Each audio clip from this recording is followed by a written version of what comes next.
कुत्सितवाद, वाचो वेगम, वाणी के वेग को शासन में लीजिए, और मनशाह, मनोवेगम, मन का वेग आता है। ये देखूं, ये भोगूं, आदि आदि संकल्प विकल्प, इसके वेग को सह जाओ। कुछ नहीं बोलना, सहने का मतलब होता है कुछ नहीं बोलना। मन कह रहा मुझे ऐसा करना है, मुझे ऐसा करना है, मुझे ऐसा, कुछ नहीं बोलना। कुछ भी उसकी जलन जो हो रही है किसी से नहीं कहना, शांत गंभीर, खत्म।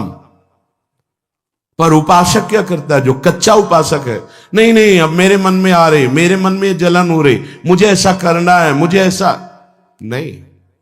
शांत, न बोलना है जो मन में आ रहा है, ना उसकी जलन पर ध्यान देना है, अपने मंत्र नाम उपासना कर्तव्य में लगे रहो, शांत हो जाएगा। इसके शांत करने की युक्ति है, इसे मतलब मत रखो। जैसे एक पागल आदमी रोड में खड़े तुम्हारे ऊपर कंकड़ फेंके, थूके, गाली दे, तो अपने लोग क्षमा भाव से कि वो पागल है, ऐसे मन अभी पागल है, इसके निर्णय पे ना हो। ये क्षण क्षण में बदल, इसको भजन से मतलब नहीं है, इसको क्षण क्षण में नवीन नवीन प्रपंच चाहिए। ये मनसा वेगम, मनोवेगम, इसका स्वरूप यही है, यही बंधन और मोक्ष का कारण है। ये क्षण क्षण में प्रपंच चाहता है। 5 ज्ञानेंद्रियों के द्वारा ये जाल रचा करता है जीव को फंसाने का। जहां हो, जैसी परिस्थिति में हो, बहुत अच्छी परिस्थिति भगवान ने दी, उसी परिस्थिति में भजन कर ले जाओ। परिस्थिति बदलने की जरूरत नहीं है, भजन करने की जरूरत है। भजन कर ले गए तो स्थिति बदल जाएगी, परिस्थिति नहीं। परिस्थितियां कहीं भी अनुकूल नहीं होती, स्थिति अनुकूल बनाई जाती। भजन के द्वारा स्थिति, जीवन में कभी कोई परिस्थिति ही ऐसी नहीं रही जिसमें भजन किया जा सके। जीवन में पूरे, अगर पूरे जीवन के तारतम्य को देखते हैं तो एक कष्ट की वेदी पर स्वाहा ही स्वाहा होता रहा है। जीवन की आहुति केवल कष्ट पर, और आज भी कष्ट ही कष्ट। फिर आप सोचोगे सुख किसे कहते हैं? ऐसे कांटों वाले पेड़ पर ऐसा सुगंधित फूल खिलता है कि जिससे परमात्मा मुग्ध हो जाता है। जीवात्मा नहीं, परमात्मा मुग्ध हो जाता है। वो ये मार्ग है। उस सुमन को लेकर वो अपने श्रृंगार में लगा लेते हैं। सुमन, सुंदर मन, ये कांटों पे खिलता है। जैसे गुलाब का फूल कांटों पे नहीं खिलता, हाँ ये कांटे हैं। हर द्वंद की पीड़ा को सहता हुआ जब उपासक आगे बढ़ता है तब सुमन खिलता है। उस सुमन को प्रियाजू अपने केश पास पे धारण करती है। उस सुमन को प्रियाजू अपने कर कमल में लेती है। अगर आप सहना नहीं सीखे, मांगे बनी रही हृदय की, ऐसा हो तो भजन हो सकता है, ऐसा हो तो भजन, लिख लो आप। मन बहुत चंचल है, इसको हर समय नवम नवम नवम, जहां जैसी परिस्थिति उसी में भजन करके निकल चलो। गृहस्थ में हो, विरक्त में हो, गांव में हो, शहर में हो, जहां जैसी परिस्थिति, परिस्थिति बदलने की कोशिश मत करो, स्थिति बदलने की कोशिश करो। जिनको लगता है परिस्थिति बदल जाएगी तो भजन होने लगेगा, नहीं। भजन होने लगेगा तो किसी भी परिस्थिति में भजन होने लगेगा। भजन नहीं तो किसी भी परिस्थिति में नहीं होगा, पक्का समझ लीजिए। इसलिए मनोवेगम, ये जो मन का वेग आ रहा है, इसको आप सहना सीखो और प्रियाजू पर भरोसा रखो। उनको जैसी परिस्थिति देनी होगी दे देंगी ना, भरोसा रखो। अगर मांग मुख से निकाल दी तो अधूरापन साबित हो जाएगा कि हमको ये खाना पीना, ये हमको पहनना, ये ऐसी परिस्थिति, ये ऐसी छोड़ दो। जोई जोई प्यारो करे सोई मोहि भावे। शांत हो जाओ, मन के वेग को सह जाओ। क्रोध वेगम, महाप्रभु कह रहे कुत्सितवाद विकार ही। समस्त विकारों में प्रधान विकार होता है काम। काम से ही क्रोध का प्रादुर्भाव होता है। क्रोध एक वृत्ति है जो आने जाने वाली, स्थायी कोई नहीं है। जिस समय आपके अंदर क्रोध आए इस समय मौन होकर हट जाइए वहां से, तुरंत जाकर थोड़ा ठंडा पानी पिए, प्रभु के चरणारविंद की तरफ अपनी वृत्ति को ले जाने की कोशिश कीजिए। उस व्यक्ति से चिंतन हटाइए जिससे क्रोध आ रहा है, उस व्यक्ति की उस क्रिया से चिंतन हटाइए जिससे क्रोध आ रहा है, हट जाइए। ये क्रोध का वेग अगर आता रहा तो भजन करने पर भी अनुभव नहीं हो पाएगा। एक बार अच्छे से क्रोध आ जाए, अंदर हृदय जल जाए, तो 1 महीने भजन के प्रभाव को रोक देता है पूज्य बाबा के उसमें। फिर आप अगर 12 बार साल में आ गया तो क्या अनुभव में आ गया। इसीलिए 20-20, 50-50 वर्ष हो रहे हैं, कुछ अनुभव में नहीं आ रहा। बहुत सावधान। क्रोध हमारा नाश करता है, किसी और का नहीं। हमारे भजन का, हमारे हृदय के आनंद का, हमारी वृत्ति का बड़ा हल्का स्वरूप हो जाता है क्रोधी पुरुष का। इसलिए क्रोध को सहना है, उसके वेग को सहना है। वाणी के वेग, मन के वेग और क्रोध के। अगर क्रोध के वेग को सह गए तो अगला है हिंसा का वेग। वो अपने आप सह जाओगे, क्योंकि क्रोध से ही हिंसा होती है। हिंसा का वेग, वाणी के द्वारा बहुत हिंसा होती है। ऐसे कठोर वचन बोल दिए जाते हैं जो हृदय को चुभते रहते हैं।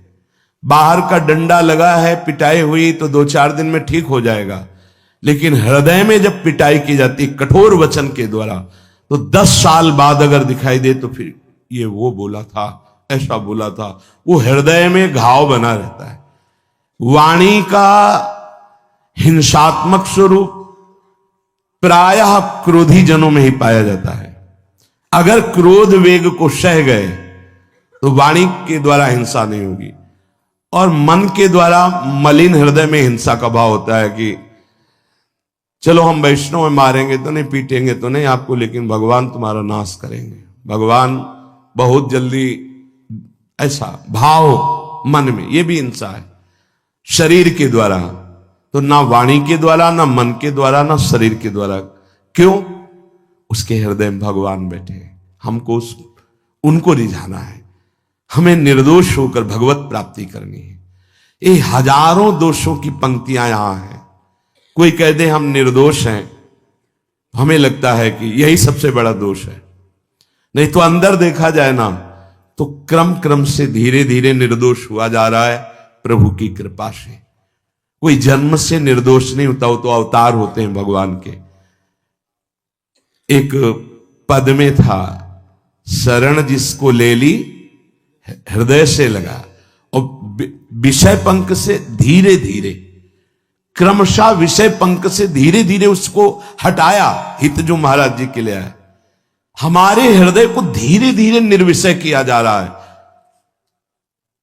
और सहत सहत बाढ़े भगत ग्रहतन गुरु हितगार, इन दोनों का मिलान कर धीरे धीरे सहाते सहाते हमें निर्विषय किया जा रहा है। आचार्य चरण, इष्ट देव, गुरुदेव कर रहे, हमको राजी रहना है।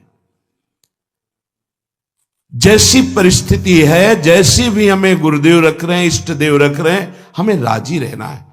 इससे क्या होगा कि हमारे अंदर क्रोध नहीं आएगा, गुस्सा नहीं आएगा। नहीं, ये इतना बेईमान मन है कि इष्ट देव पे भी गुस्सा कर सकता है, ये आचार्य पे भी गुस्सा कर सकता है, ये परम कृपालु गुरुदेव पर भी गुस्सा कर सकता है। क्रोध वेग सह गए तो वाणी और मन और शरीर के द्वारा जो हिंसा का वेग है उससे बच जाएंगे। फिर कह रहे हैं उदर वेगम, उदर वेग भूख। आप लोगों को तो हमें लगता है कि इस वेग को सहना ही नहीं पड़ता। ये जो विरक्त गंगा किनारे घूमने वाले हैं, इनको ज्यादा इस वेग को सहना पड़ता था, क्योंकि प्रायः कभी ऐसे शाम के समय पहुंचना होता, जब आप गंगा किनारे नहीं रुक सकते तो आश्रम, अब वहां पूछ लिया तो पूछ लिया, नहीं पूछ लिया तो राधे श्याम पढ़े। अगर कोई मंदिर मिल गया तो हम आश्रम आदि कोई खोजना ही नहीं, गांव में तो जाना ही नहीं है, क्योंकि नवीन अवस्था में कभी गांव में भिक्षा भी नहीं मांगी, आकाश वृत्ति का ही आश्रय लिया जो शास्त्र सम्मत। गांव में कभी पूरे जीवन में किसी गांव में किसी एक रात्रि किसी घर में कभी सहन नहीं। गांव के किनारे मंदिर मिला या कोई आश्रम संत जनों का, वहां भूख के वेग को जो सह जाए तो भजन में बहुत रुचि हो जाती, क्योंकि भजन से चित्त हटेगा तो भूख व्याकुल करेगी, और उसकी व्याकुलता से बचना है तो भजन में लगना पड़ेगा। और आपको सच्ची कहते हैं कि कई कई दिन भोजन न मिलने पर भी शरीर में गंगा जल के कारण कभी कमी महसूस नहीं हुई। जो दूध में पावर है उससे अधिक सामग्री गंगा जल में है। अब वो बहुत से ऐसे नगरों के समीप से गंगा मैया निकली जहां से बड़ी बड़ी फैक्ट्रियों का, तो नहीं, बहुत सुंदर गंगा जल, वो तो सुंदर है ही, था, है, रहेगा। अपने लोग बड़े बड़े ऐसे नाले ऐसे जिससे वो भाव तो है पर वस्तु तत्व तो है, पर जो दृश्य है वो अब गड़बड़ हो रहा है। ऐसे यही बड़ा नाला गिर रहा है सामने जाके, अब वहां ऐसे रज लेके ऐसे लगाओ तो दुर्गंध युक्त निकलेगी, क्योंकि वो ऐसे देखो तो ऐसे पदार्थ बहते नजर आ रहे कि अब ये दुर्भाग्य ही है समय का कि परम पावन गंगा यमुना जैसी नदियां जहां स्नान आचमन और भरपेट जल पीकर परम पवित्र और भगवदानंद में डूबा जाता था, वो भी सौभाग्य छिन रहा है। तो अगर सब सुविधा है तो भी हफ्ते 10 दिन में एक बार इस वेग को सहना तो सीखे। कस के भूख लगे और आज नहीं पाएंगे। एक दिन किसी व्रत का अनुष्ठान करने के लिए हम नहीं कह रहे, लेकिन इस वेग का आनंद तो लीजिए ना कभी।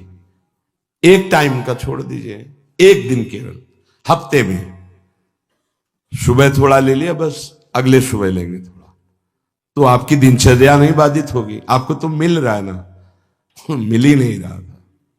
जो उदर वेग है, भूख में भजन का एक तार जुड़ता है, ये देखा है। क्योंकि ना तो नींद आएगी और ना कहीं और कोई प्रपंच की गुंजाइश है, क्योंकि उदर वेग जब भूख से व्याकुल जी होता है तो बचने के लिए एक ही उपाय है, केवल भगवत चिंतन। हटो उसके चिंतन से।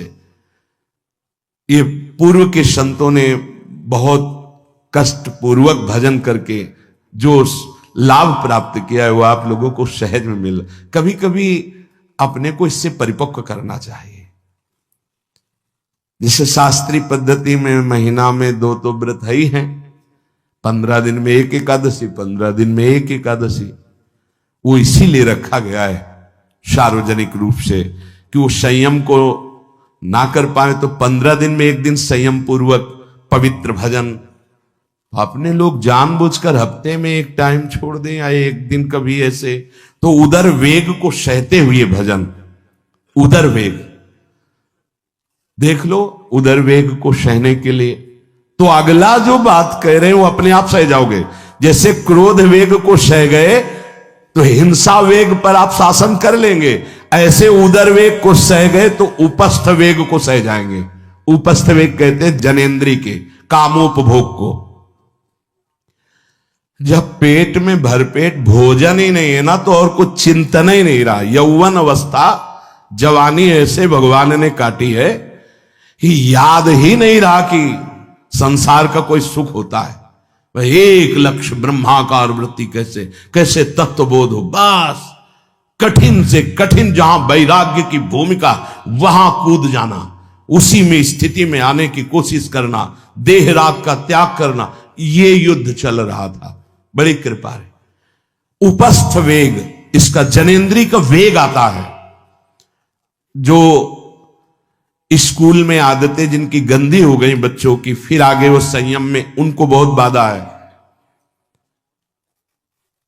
कई ऐसी क्रियाओं से वो जानकारियां रख लेते हैं कि जो अपना सर्वनाश करने के लिए पर्याप्त है।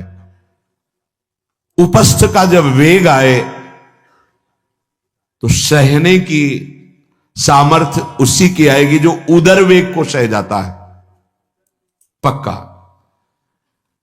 किसी उपासक को देखा बहुत शरीर कृश हो रहा है, तो पूछा क्यों, भोजन क्यों नहीं करते, आप ऐसे कैसे हो रहे, पहले तो आप ऐसे नहीं थे, आप तो पहले बहुत स्वस्थ थे, फिर क्यों, कहा ऐसे नहीं, बताइए क्या, ज्यादा आवश्यकता नहीं है, जीने के लिए बस प्राण पोषण के लिए डाल लेते हैं, क्योंकि जो शांति चाहिए वो तो इतने से मिलेगी ना। बहुत सुंदर, बहुत प्रसन्नता है, ठीक है, ठीक चल रहे हो आप, पर इतना पाते रहो कि सीढ़ियां चढ़ उतर ले, इतना पाते रहो कि आपका शरीर काम करे। बका हृदय में बहुत प्रसन्नता है, बहुत सुंदर। संयम में अपने आप को ले आना ये महात्मा का लक्षण होता है, चाहे स्त्री शरीर हो चाहे पुरुष शरीर हो। धन्याति धन्य, आप अपने आप को कस दीजिए, यही तो राग त्यागना ही। जो जवानी में अपने आप को जला दिया वो बुढ़ापे में चमकता है, ध्यान रखना। जो जवानी में उद्दंडता में समय व्यतीत किया वो बुढ़ापे में गंधाता है, ये भी ध्यान रखना। गंधाता वो अंदर जो दुर्गंध के पौधे थे ना, वो सब दुर्गंध फैलाते हैं। पूज्य श्री पंडित गया प्रसाद जी महाराज जी ने कहा, गृहस्थी में होते हुए भी 40 और 45 के बीच में काम विजयी हो जाना चाहिए, नहीं तो जीवन बिल्कुल बर्बाद हो जाएगा। जो कुछ गृहस्थ धर्म की सेवा है 40-45 के बीच तक हो जाए, मतलब 20 से 25 से ब्याह हुआ आपका, 40-45 तक लड़का बच्चा, इसके बाद अखंड ब्रह्मचर्य धारण कर लो। 40-45 से संयम में हो जाओ तो तुम्हारा जीवन सार्थक हो जाएगा। पूज्य पंडित गया प्रसाद जी महाराज, बहुत जरूरी है उपस्थ जनेन्द्री के वेग को सहना, पर हर वेग अपने आप में बहुत कठिन है, पर एक दूसरे से इसका तारतम्य है। यदि उदर वेग रसेंद्री को आप शासन में ले लिए तो जनेन्द्री को आप शासन में ले लेंगे, और अगर रसेंद्री को शासन में ले लिया तो जनेन्द्री को शासन में ले सके असंभव, पक्का। और जनेन्द्री रसेंद्री के सब खिलवाड़ चल रहे, तो परमार्थ और भगवत प्रेम प्राप्ति तो सब अभ्यास जिनका भगवदाकार हो गया है, वो विषयान ग्रहणंत मुंचंत हुआ।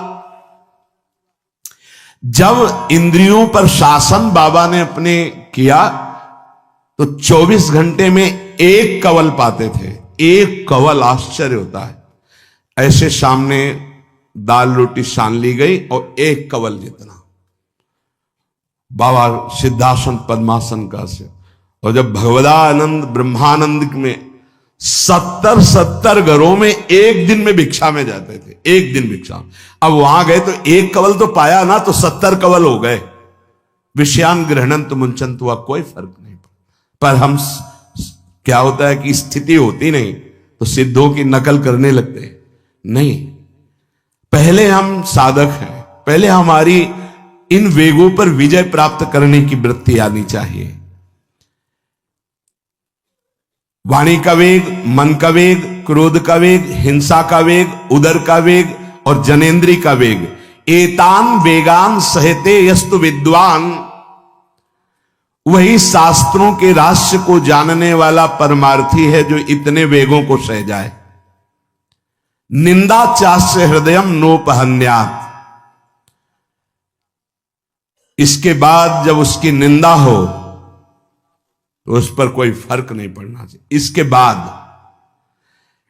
जो इन सब वेगों को सह गया है, अब उसकी निंदा हो रही, कोई निंदा कर रहा है तो उसको आनंद पूर्वक सह जाए। ऐसा क्यों कहा? इसके बाद अगर दोष है, निंदा हो रही, तब तो संभालना ही, ये गलती हो गई आपसे। जब आप दोष रहित है फिर निंदा हो रही तो आनंद पूर्वक आपको उसका विरोध नहीं करना, सहना है, क्योंकि ये सहना बिल्कुल भगवत साक्षात्कार के नजदीक ले जाएगा। देखो, अपमान, निंदा, तिरस्कार, असलियत में हम कैसे साधक हैं इन्हीं के द्वारा परिचय होता है। पूज्य स्वामी श्री अनंग बोधाश्रम स्वामी जी महाराज बड़े महापुरुष थे, जिनको स्वयं करपात्री जी महाराज मूर्तिमान ब्रह्म कह के साष्टांग दंडवत करते, दिगंबर रहते थे, नंग दड़ंग, केवल गंगा के ही तट पे। वो महीने 2 महीने में और कहीं नहीं जाते थे। एक बड़े वकील साहब थे, वो भिक्षुकों को रोटी दाल ऐसे रोज बंटवाते थे, उनकी पंक्ति में लगने जाते थे। महीने 2 महीने में एक बार पंक्ति में लगते थे जाके, नंग धड़ंग अवधूत वेश जटाएं, और जरूर ऐसी चेष्टा करते थे जिससे उनको धक्का मुक्की लगा दी जाए। तो एक दिन गए, लाइन में खड़े हुए, फिर 2 लोगों को क्रॉस करके आगे लाइन में, फिर आगे लाइन, तो जो नौकर डंडा लिए खड़े थे उनका तुम्हें बार बार मना किया, 1-2 डंडे लगे, फिर आगे जाके खड़े हो, धक्का मारा, पीछे किया। और ऐसा ये महीने 2 महीने में वहां सहने जाते थे। अचानक उस दिन वकील निकले, उन्होंने देखा, अरे स्वामी अनंग बोधास, पता है तुम्हें कौन? साष्टांग दंड। उस दिन से जाना बंद कर दिया।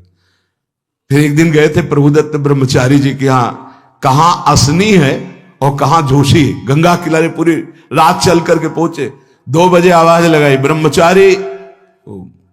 स्वामी जी उतरे नीचे, साष्टांग दंड, बैठे। उनका स्वामी जी 2 बजे रात, हाँ ऐसे मना है, आगे कुछ खाओगे पियाओगे? स्वामी जी, और वो भी परमहंस ब्रह्मचारी जी, बहुत संयमी महापुरुष प्रभुदत्त ब्रह्मचारी। टीन में कुछ आटा रखा, तो बोले स्वामी जी कहो तो रोटी बना दे। बोले हाँ बनाओ। रोटी और नमक ऐसे पाए, जितना टीन में आटा था सब पागल, जो 2-4 किलो जो भी। तो बोले स्वामी जी आटा तो खत्म हो गया। बोले हाँ, भोजन का स्वाद तो साधु ही जानता है। फिर उठे, झूसी से असनी, फिर पैदल। ये संतों की मौत। अपमान, तिरस्कार, क्षुधा, हर वेग, ये हमारी कसौटी है। परमार्थ का पथिक चाहे जिस मार्ग का हो। देखो सुदामा जी गृहस्थ मार्ग के कितने उच्च कोटि के, नरसिंह मेहता गृहस्थ मार्ग में कितने उच्च कोटि के। एक कभी तो सौभाग्य ऐसा प्रभु देते जब कोई हमारी निंदा करता है, ये सौभाग्य है, हमें सहने का सौभाग्य मिलता है। कभी तो कोई अपमान करता है जब, तो भगवान से प्रेरित होकर वो सौभाग्य मिलता है। ये साधक को उस समय चिड़चिड़ा नहीं होना चाहिए, उस समय मुस्कुराना चाहिए कि आज मेरी स्थिति का थर्मामीटर डाला जा रहा है, कैसे हो, नहीं आनंदित है। पर देख लो, प्रशंसा होगी तो चेहरा खिला हुआ गुलाब के फूल की तरह मिलेगा, और निंदा होगी तो ऐसे होगा। ऐसा नहीं होना चाहिए। नहीं करत जे अनसहन निंदक, तीनों पे अनुग्रह कियो। इसीलिए पूज्य बाबा कह रहे कि इसके बावजूद, अर्थात समस्त वेगों को सहन करने के बावजूद, तुम्हारी जब निंदा हो और उसको सह जाओ, तब तुम परमार्थ के शूरवीर योद्धा कहे जाओगे। विपत्ति में सब साथ छोड़ देते तो हृदय के भी साथी साथ छोड़ते हैं, ध्यान रखना। जब विपत्ति आती है तो मन भी साथ देना बंद करने लगता है, विपरीत जाने लगता है, बुद्धि भी विपरीत जाने लगती है। इसलिए जो विपत्ति में अपने धैर्य और साहस को ना खोकर अपने सिद्धांत से चलता है, उसे महात्मा कहते हैं, चाहे वो गृहस्थ हो चाहे विरक्त हो। ध्यान दीजिए, संपत्ति में, अनुकूलता में तो सब सावधान होने की कोशिश करेंगे, बड़ी कृपा है भगवान की। यहां कहने विपत्ति में सब साथ छोड़ते हैं, ये जीवन में देखा है। विपत्ति में ना तो बाहरी कोई साथ देता है और न मन साथ देता है, उस समय भजन साथ देता है, भजन। विपत्ति में हृदय को जो दृढ़ रखे, धैर्यवान और साहस बिल्कुल ना गिरने पावे, आगे बढ़ो, नाम जब तुम्हारा भजन वैसे ही चलना चाहिए, तब समझना चाहिए कि हमारी साधना परिपक्व। विपत्ति में कोई साथी नहीं होता, देखा गया है, कोई साथी नहीं। मन भी धोखा दे देता है, मन भी, अपना मन भी साथी नहीं, उस समय केवल भजन साथी होता है। तभी विपत्ति को कुंती जी ने मांगा, क्योंकि उस समय एक ही साथी होता है, हरि बस। संपत्ति में तो बहुत साथी मिल जाएंगे, अब तो साथी ही साथी हैं, जिधर देखो उधर साथी हैं। और उस समय तो जिधर देखो उधर केवल हरि है, दूसरा कोई है नहीं।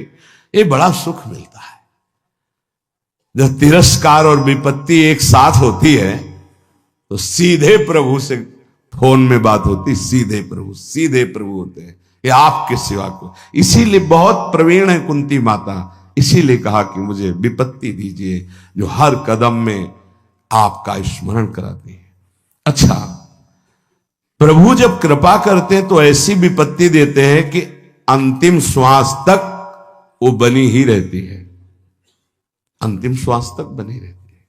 हर कदम पर जैसे गार्ड रखा जाता है ना, सावधान, यहां से ऐसे ऐसे ऐसे हर समय विपत्ति महारानी सावधान, तुम्हारा जीवन कभी भी नष्ट हो सकता है, किसी भी क्षण नष्ट हो सकता है, इसलिए हर समय लक्ष्य पे रखो अपनी दृष्टि प्रिया प्रीतम पे। ये कृपा होती।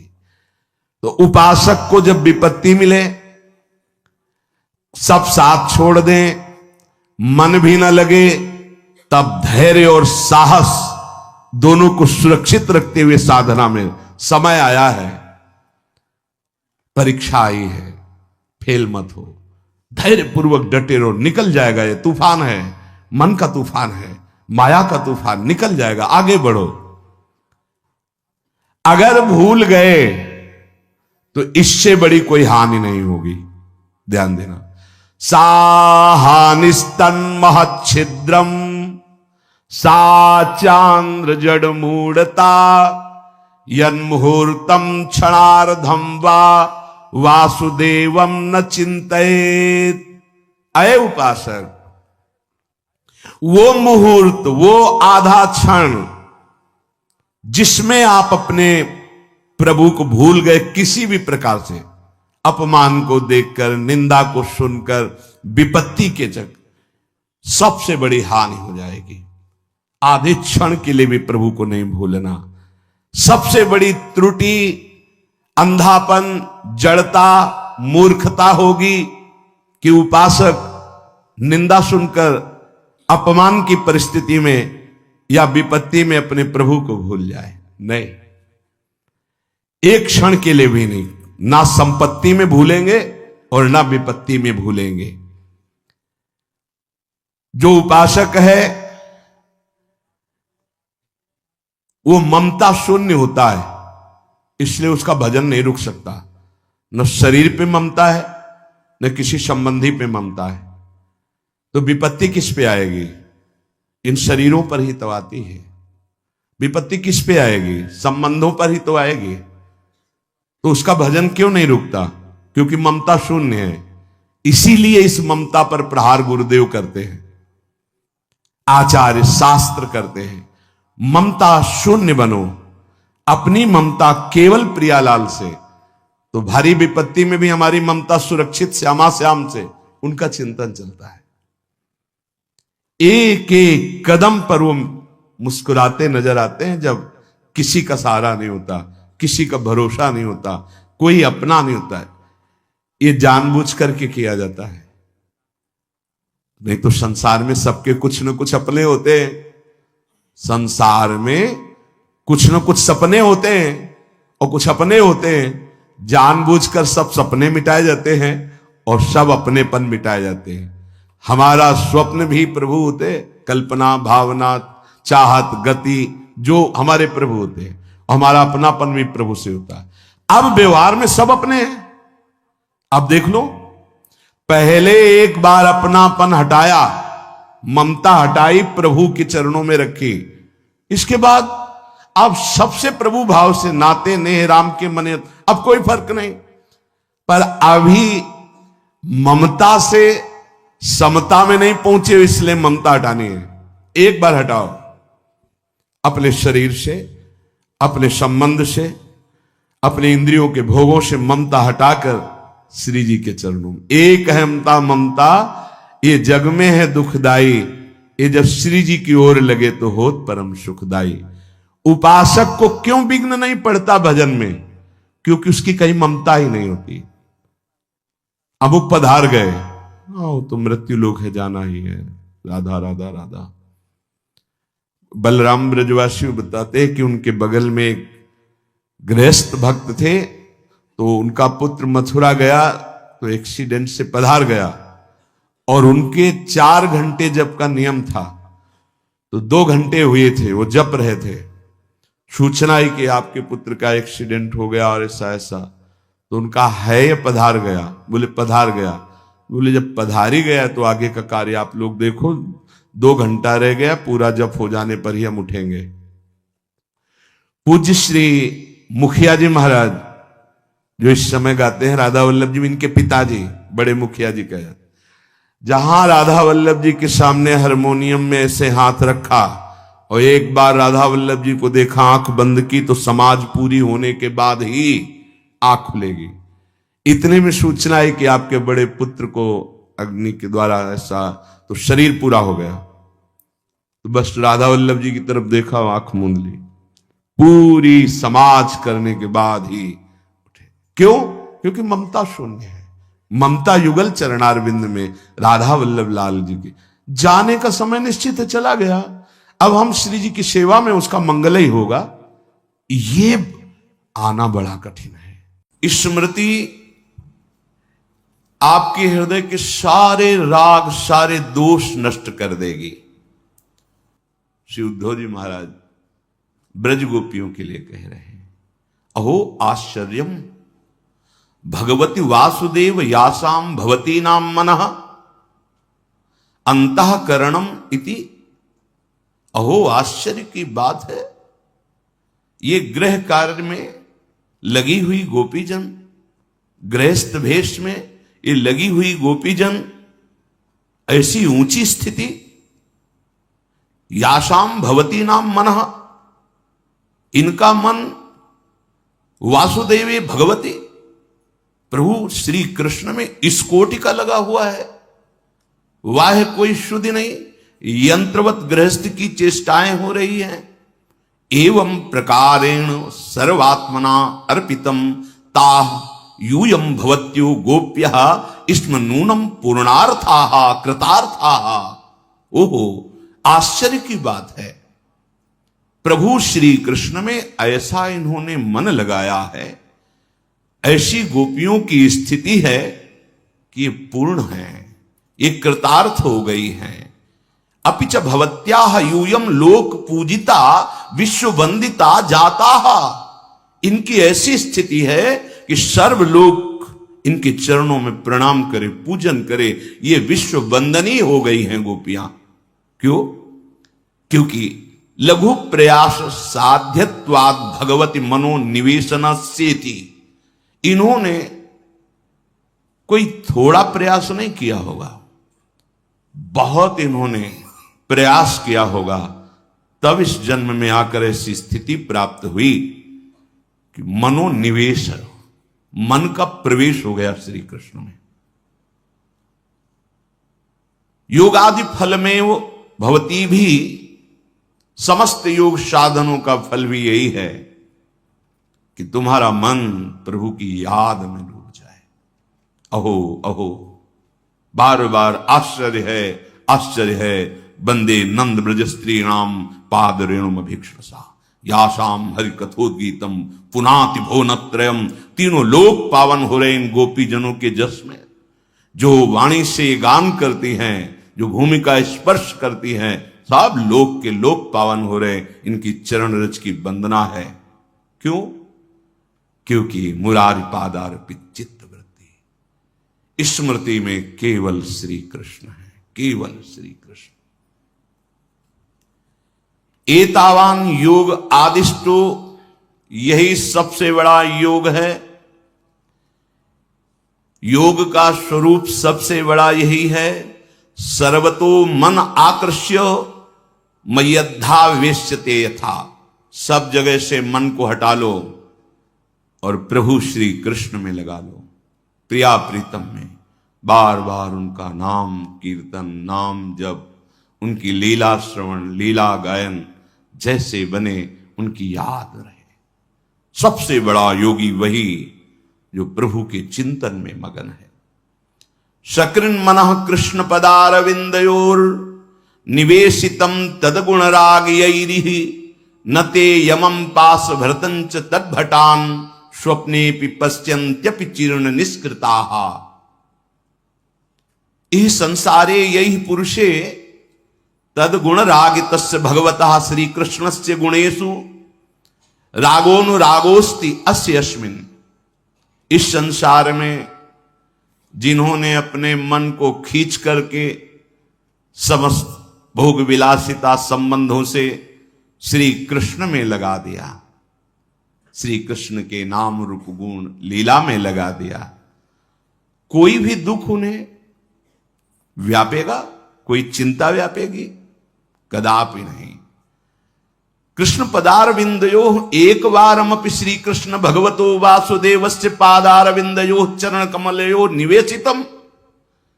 अगर एक बार चित्त प्रभु श्री कृष्ण के चरणारविंद में प्रवेश कर जाए, सा वै मनः कृष्ण पदारविंदयो, तो परमार्थतः तावतैव चीर्ण निष्कृताः, संपूर्ण परमार्थ के दिव्य सद्गुण उसमें प्रकाशित हो जाए। निष्कृतम प्रायश्चित्यम, यही अब उसको किसी प्रायश्चित की जरूरत नहीं है, समस्त पाप नष्ट हो जाएंगे। ते स्वप्ने निद्रायामपि यमम यम पास धारिणः पासभृतम तद्भटान यमदूतान च न पश्यन्ति। स्वप्न में भी कभी यम या यम के दूत प्रवेश नहीं कर सकते। जागृत की तो बात जाने दो, कोई भी दुख शोक चिंता भय मृत्यु इनका प्रवेश नहीं होगा जिसकी याद में श्री कृष्ण है, जिसकी जिह्वा नाम जप करती है, जिसका मन प्रभु के रूप में प्रभु की लीला मनन में रहता है, उसकी वाणी कभी मिथ्या नहीं होती। न भारती मेंग मृषोपलक्ष्यते न वै क्वचिन में मनुष्यो मृषागति न मे हृषिकाणि पतन्य सत्पथे यन्मे हृदयोत्कंठ्यवता धृतो हरि। मेरे हृदय में निरंतर हरि स्मरण चलता रहता है, इसलिए मेरी वाणी कभी मिथ्या नहीं होती, मेरा मन कभी असत मार्ग में नहीं जाता। कस्मिन्नपि विषये मृषा मिथ्या नोपलक्ष्यते न बुध्यते। जिसको ये बोध हो गया है कि हमारे जीवन धन भगवान श्री कृष्ण है, प्रभु है, और उन्हीं जीवन धन की याद में रहता है, उसका मन कभी कुमार्ग में नहीं जाता, उसकी वाणी कभी मिथ्या संभाषण नहीं करती है। मे मम मनसा गति चिंता न वै मृषा रसिकाणि इंद्रियाणि असत्पथे। जब मेरा मन प्रभु के चिंतन में लगा है तो इंद्रियां असत मार्ग में कैसे जा सकती हैं? न पतंती न धावंती, इंद्रियां पतन मार्ग की तरफ कभी नहीं दौड़ती। अतो मे वांग मन इंद्रियाणाम वृत्तयः सत्यार्था न तो मत प्रभावेण अपितु भगवत प्रभावेण। जो मेरी ये स्थिति हुई मेरा प्रभाव नहीं है, ये भगवत स्मृति का प्रभाव है। मेरी वाणी कभी मिथ्या संभाषण नहीं करती, मेरा मन कभी कुमार्गगामी नहीं होता, मेरी इंद्रियां कभी विषयों की तरफ धावित नहीं होती। उसका प्रधान कारण है हृदयोत्कंठवता धृतो हरि, उत्कंठा पूर्वक हरि को धारण किए, हरि का नाम, हरि का रूप, हरि की लीला। तस्मात् सर्वात्मना राजन हृदयस्थम कुरु केशवम म्रियमाणो हवहितः ततो याहि पराम गति। हे राजन, इसलिए तस्मात् सर्वात्मना सर्वभावेन केशवम हृदयस्थम कुरु अनुक्षणम तवे स्मर। बड़ी सावधानी के साथ प्रत्येक क्षण प्रभु का स्मरण करो, हर क्षण प्रभु का स्मरण, क्योंकि पता नहीं कब मृत्यु हो जाए।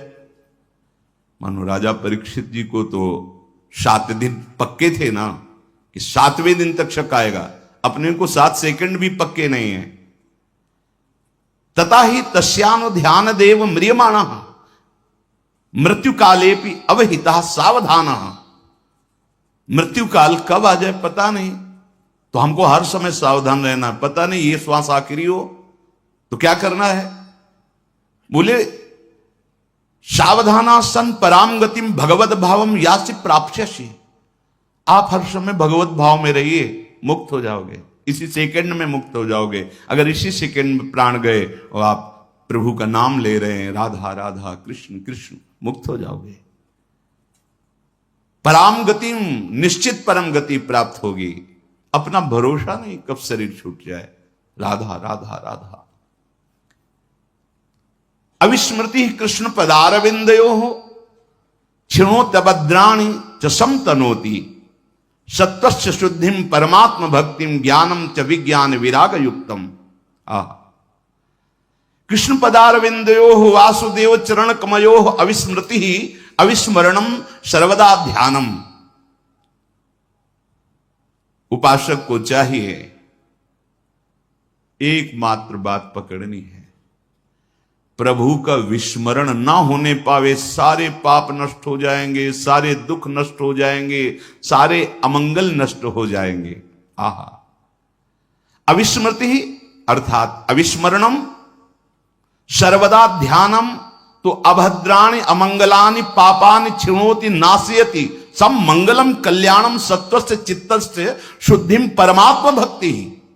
ओहो, यदि तुमने नियम ले लिया है कि मैं प्रभु का विस्मरण नहीं करूंगा, हर समय स्मरण में रहूंगा, विस्मरण नहीं होने दूंगा, तो कह रहे हैं बहुत सुंदर बात, सर्वदा ध्यानम तो अभद्राणि अमंगलानि पापानि क्षिणोति नाशयति। तुम्हारे जो भाग्य का अमंगल लिखा हुआ है, दुर्भाग्य लिखा है, अकाल मृत्यु लिखी है, दुख लिखा है, विपत्ति लिखी, सब नष्ट हो जाएगी। अभद्राणि अमंगलानि पापानि क्षिणोति नाशयति, ये सब नष्ट हो जाएंगे, कोई और साधन की जरूरत नहीं है। सब मंगलम कल्याणम, वो परम मंगल प्रदान कर। सत्वस्य चित्तस्य शुद्धिम, आपका चित्त शुद्ध हो जाएगा। और इतना ही नहीं, परमात्म भक्तिम, कैसी? कृष्ण प्रेम लक्षणाम भक्तिम विज्ञान विराग युक्तम, विज्ञानेन अनुभवेन विरागेण विषय वैतृष्णेन च युक्तम ज्ञानम शास्त्रीयम च तनोति वर्धयति। एकमात्र प्रभु की स्मृति में इतनी ताकत है, सारे पाप दुख का नाश करके हृदय को शुद्ध करके परमात्मा भक्ति, प्रेम लक्षणा भक्ति का ज्ञान वैराग्य युक्त प्रकट हो जाना। अद्भुत ज्ञान, अद्भुत वैराग्य, अद्भुत प्रेम। इसलिए विद्या तपः प्राण निरोध मैत्री तीर्थाभिषेक व्रत दान जप्यैहि नात्यंत शुद्धिम लभतेन्तरात्मा यथा हृदस्ते भगवत्यनंते। जो हृदय में स्थित भगवान है, अनंत महिमा युक्त, उन श्री हरि का स्मरण यदि आपका हो रहा, इससे बढ़कर कुछ नहीं। विद्या तपः प्राण निरोध मैत्री भगवती अनंते श्री कृष्णे हृदयस्थे सत्यंतरात्मा यथा यद्वत अत्यंत शुद्धिम लभते। ओहो, यदि आपके हृदय में बार बार चल रहा है राधा वल्लभ राधा वल्लभ राधा वल्लभ, राधा राधा कृष्ण कृष्ण कृष्ण, जो कह रहे हैं, इससे वो अत्यंत शुद्धिम लभते, ऐसी हृदय की बहुत शीघ्र शुद्धि होगी जैसी विद्या तपः प्राण निरोध मैत्री तीर्थाभिषेक व्रतदान जप्यैहि।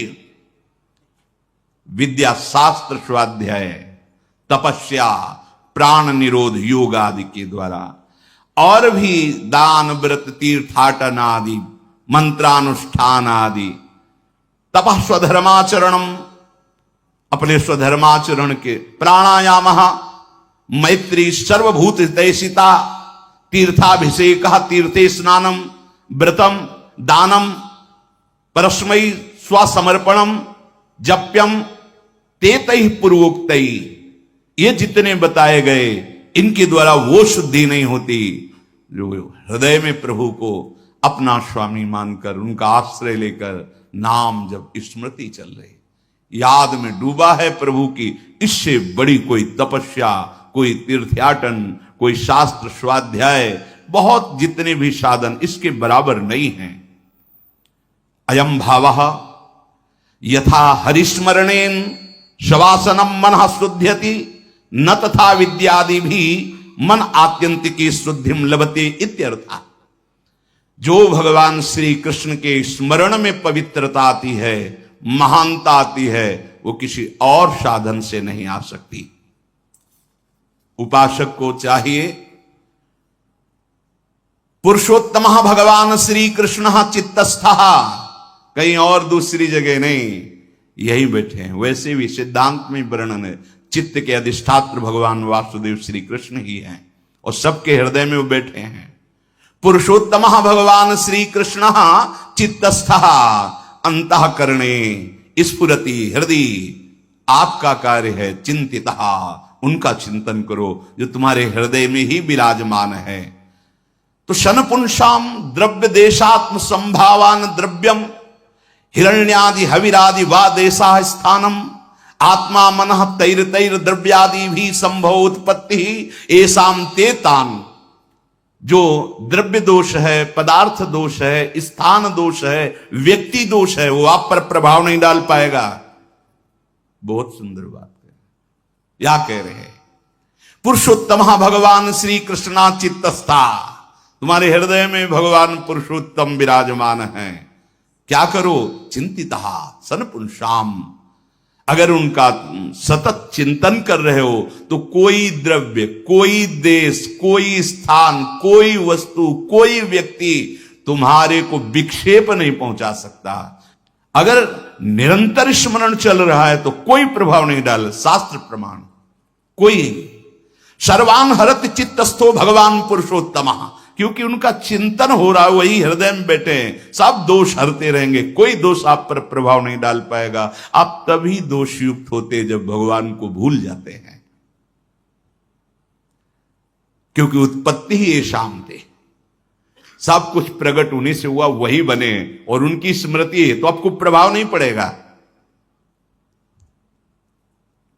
कलिकृतान कलि जनितान दोषान हरति, कलयुग के द्वारा प्रकट हुए जितने दोष हैं, जो भगवत स्मरण करता है उसके ऊपर कोई प्रभाव नहीं डालते, कोई नहीं डालते। जिते विनायक शुभ अशुभ विघ्न करे नहीं कोई, विघ्न करे नहीं कोई, डरे कलिकाल कष्ट भय, हरे सकल संताप हरसि हरि नाम जपत जय। कोई भी दोष उसे पकड़ो, इस बात को रोते रहते हैं, ये दुख, वो मन ऐसा वैसा, पकड़ो। सत्संग आपको अमोघ वस्तुएं देता है, आप उसे स्वीकार करें। केवल जिसके हृदय में भगवत स्मृति चलती रहती, कोई भी व्यक्ति, कोई भी वस्तु, कोई भी स्थान, दोष उसके अंदर प्रवेश करके उसे दुखी नहीं कर सकता, उसका अमंगल नहीं कर सकता, क्योंकि भगवत हरि स्मृति सर्व विपद विमोक्षणम। कोई भी विपत्ति तुम्हारे हृदय में प्रवेश नहीं कर सकती। बाहर अपना राज्य लगाए, हृदय शीतल और आनंदित है तो कोई विपत्ति नहीं। हृदय जल रहा है, बाहर संपत्ति इकट्ठा है, क्या संपत्ति? अनेक दोषों का हरण करने वाली एक वृत्ति है प्रभु श्री कृष्ण का स्मरण, जो आपके हृदय में विराजमान है। यथा हेम निस्थितो वन्हि दुर्वर्णम हंति धातुजम एवमात्मगतो विष्णुर योगिनाम शुभाशयम। यथा वन्हि हेम सुवर्णे स्थिता धातुजम तामाद्री संश्लेष जनितम दुर्वर्णम हेम